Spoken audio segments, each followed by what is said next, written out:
let's look and see what we do with qualitative data. Qualitative data means the answer to the question that I asked is a word answer. What we have listed here are the ratings from customers at the Murata Inn, saying how satisfied they were with their accommodations. So we got ratings of below average, average, above average, excellent, poor. And we want to make a table to organize our results and display how we're doing. Well, the way that we display our results is in something called a frequency distribution. In a frequency distribution, it's just a 2-column table. On the left, we'll always list what our data was. Our data is the actual answers to the questions that were asked. In this case, how satisfied were you? The right-hand side of the table is the frequency, or how many times I got each answer. That's going to be a number, so don't be fooled. I'm always going to have a number associated with my data, but this number does not make my data qualitative or quantitative. My data is whatever's in the left-hand column. Now, I had a bunch of different levels of possible satisfaction. I could have been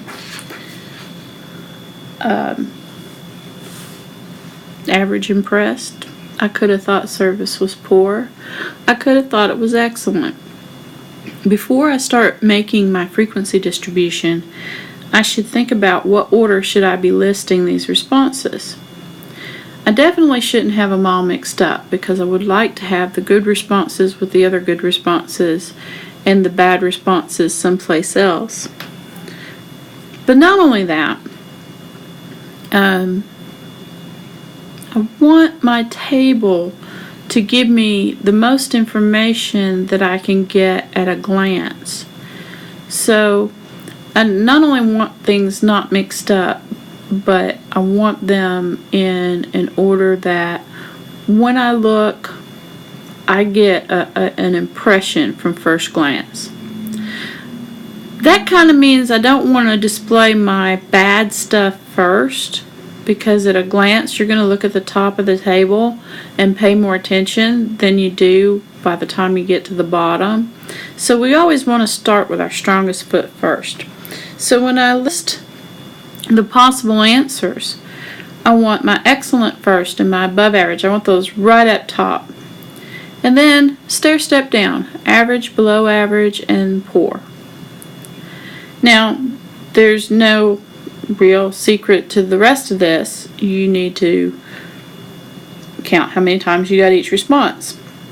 So you may want to pause the recording and count them up and see if your answers match what I get. That's the list of responses I got. Now, one thing that you should do after you count up your data is actually add up the frequencies here. This adds up to 20. And now look at your data. Your data should have had 20 data items in the data set. And you want to make sure that matches, just to make sure you haven't miscounted or miscounting somebody or counted somebody twice. Just a little check. Now, there's two kinds of graphs I can make from a table like this with qualitative data. Remember, this is my data, not the numbers that I got in the frequency distribution. Oh, I guess I'm not talking about graphs yet. One of the other numbers I can compute from a frequency distribution is something called a relative frequency. I just related to you that there were 20 data items here. So if I want to find the relative frequency, relative means percent, just the percentage of each data item. So if I had one excellent out of 20 responses, I'd find that answer and I'd change it to a percent. Do the same thing with each of the others. 9 out of 20 would be 45%, and so on. I think I'm ready to make my graphs. I should be looking at my sheet instead of just thinking I know what's coming next. But the two graphs I can make are a pie chart or a type of bar chart. A pie chart, you're going to make this graph on Excel. You only need the first two columns of the frequency distribution. The relative frequency you just do if you're asked to do. It's not actually part of the graph making process. So if you look at the pie chart has a title which explains what we're looking at, and on each slice of pie it has what each piece stands for and the percentage. Pie charts display percentages, parts of the whole. The bar chart that we have to the right, the bar chart has your data listed along the x-axis.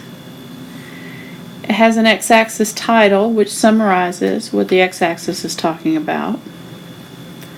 The y-axis is always your frequency, and it'll have a y-axis title, which again, you explain what that is.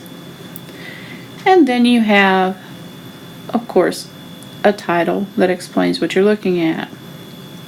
Notice that the bar chart that I chose to display has gaps. You never have your data touching when your data is qualitative. A second kind of frequency distribution is basically the same thing. We have qualitative data, but let's look at what it is. We're talking about colors of M&Ms.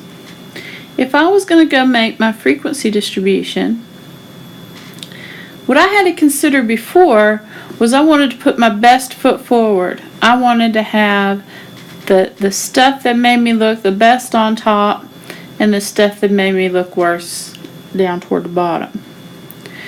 Well, if I'm just talking about colors of M&Ms, there's not really a best. There's not really an order at all. If I decided I wanted to put my yellow M&Ms first, you couldn't really say that was right or wrong, even if you would prefer to have, say, the green ones listed first. If there's not an order for your data, then the order that actually gives us the most information is if we have our most popular entry first and our least last. So if it doesn't really matter which color we put first, second, or third, the way that the table is going to give the most information with the least amount of thinking is if I have the most popular answer, then the second, then the third, and so on. What that means is it's almost a little bit harder to make this frequency distribution because you're going to have to pretty much do a rough draft. You're going to have to do your counts first so you know what goes first, what goes second, and what goes third. In this case, it's really a good idea if you just go ahead and pause this and sort your data out yourself and then see if it matches what I have done.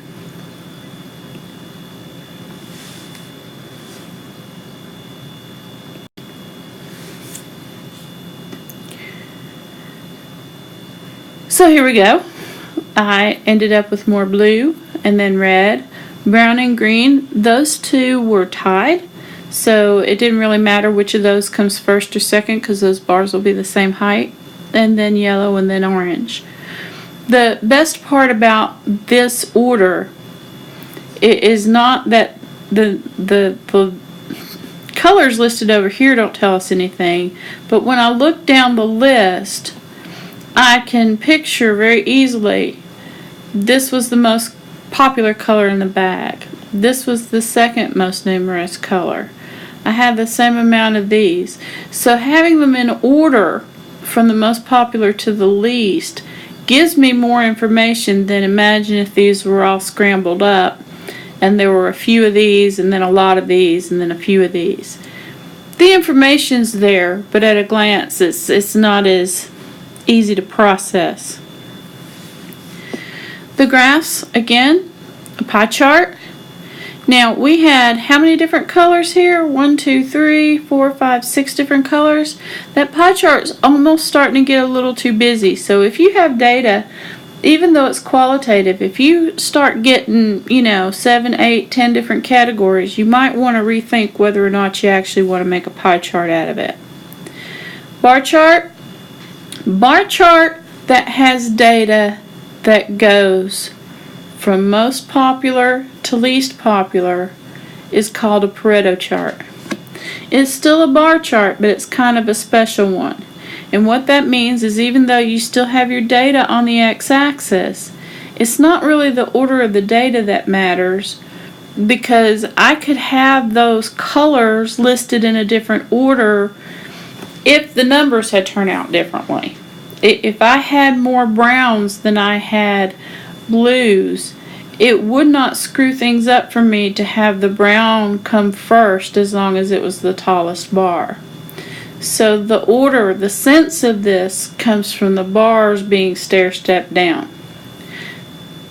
Still a bar chart, but this specialized kind of bar chart is called a Pareto chart.